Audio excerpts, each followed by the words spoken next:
पहलगांव हमले के बाद से उत्तर प्रदेश में अलर्ट जारी कर दिया गया था और यह अलर्ट पूरे उत्तर प्रदेश के साथ साथ कानपुर में भी था। कानपुर में अलर्ट इस बात का था कि यहाँ पर रहने वाले अवैध रूप से जो बांग्लादेशी या रोहिंग्या रह रहे हैं उनकी जांच की जाए। अब छोलिया हो या लोबिया, सफेद चने या काले चने, सब कुछ मजेदार बने।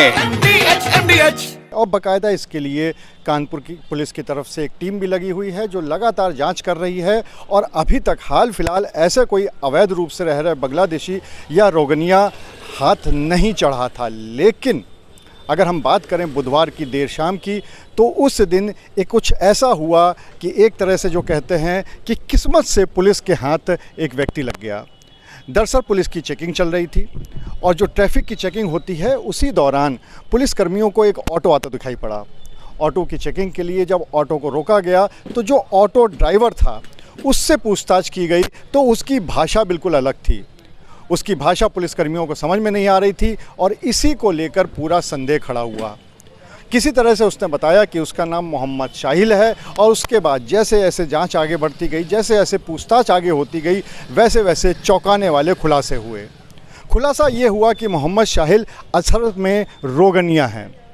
वो पहले म्यांमार में रहता था और वहाँ पर पानी के रास्ते वो बांग्लादेश पहुँचा।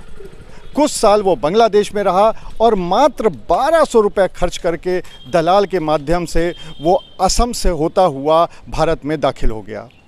उसके बाद से ट्रेन पकड़कर वो अवैध रूप से कानपुर आ गया और यहाँ पर आकर ना सिर्फ वो बल्कि वो अपने परिवार के साथ भी रहने लगा। सबसे बड़ी बात यह है कि यहाँ पर आने के बाद ना सिर्फ वो रह रहा था, ऑटो चला रहा था, आराम से कमाई कर रहा था, बल्कि यहाँ पर रहते हुए उसने अवैध रूप से फर्जी आधार कार्ड और अन्य दस्तावेज भी बना लिए।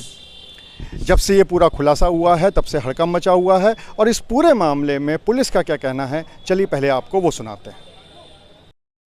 दिनांक 20 मई 2025 को शाम को चौकी इंचार्ज सतैया घाट अपने सहयोगी सब इंस्पेक्टर के साथ थाना क्षेत्र कोतवाली के वोड़े चौराहे पर यातायात चेकिंग कर रहे थे। उसी समय एक ऑटो आता है, ऑटो चालक, जिसकी भाषा थोड़ी सी अलग दिखती है और बुलाकर 1 घंटा से पूछताछ करने पता चलता है कि यह रहने वाला म्यांमार का है, जो पिछले कई सालों से यहाँ उन्नाव के शुक्लागंज में रहता है।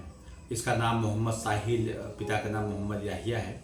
इसके बारे में गहनता से पूछताछ करने पर ये पता चला कि अपने परिवार के साथ 7-8 साल पहले ये भारत आया था। म्यांमार से आया बांग्लादेश, 3-4 साल बांग्लादेश रहने के बाद ये भारत आया। इसके संबंध में गहनता से जांच करके चूँकि इनके पास अपना फर्जी आधार कार्ड भी है जिसमें संबंधित धाराओं में अभियोग पंजीकृत किया गया है। आगे सभी तथ्यों की जांच की जा रही है। जो भी तथ्य निकल के आएगी उसके आधार पर आगे विधि कार्रवाई की जाएगी। ये जो पूरा मामला है ये तो एक तरह से कह सकते हैं कि पुलिस के हाथ किस्मत से एक रोहिंग्या हत्या चढ़ गया। लेकिन सबसे बड़ी वाली बात यह है कि अगर हम कानपुर की बात करें तो यहाँ पर पहले बहुत सारे ऐसे मामले आ चुके हैं जहाँ पर अवैध रूप से रह रहे बांग्लादेशियों की बात सामने आई है। यहाँ तक कि उनके ऊपर मुकदमे भी हुए हैं। लेकिन जब से ये जांच चल रही है पहलगांव हमले के बाद से, तब से एक भी रोहिंग्या या एक भी बांग्लादेशी अभी तक पुलिस के हत्थे नहीं चढ़ा है। लेकिन अब मोहम्मद शाहिल के हत्थे चढ़ने के बाद से इस बात की और ज़्यादा पुष्टि होने लगी है कि कानपुर शहर में ऐसे बहुत से लोग हैं बांग्लादेशी और रोहिंग्या जो कि अवैध रूप से यहाँ पर रह रहे हैं और अब पुलिस उनकी जांच भी कर रही है और साथ ही साथ जो मोहम्मद शाहिल है उसके पूरे परिवार की भी जांच हो रही है। अनुराग अग्रवाल, TV9 कानपुर। दादी के हाथों का जादू और खुशबू से महकता घर, माँ की मुस्कुराहट और खाने की सुगंध, MDH गरम मसाला, क्योंकि हर रिश्ता है स्वाद से जुड़ा।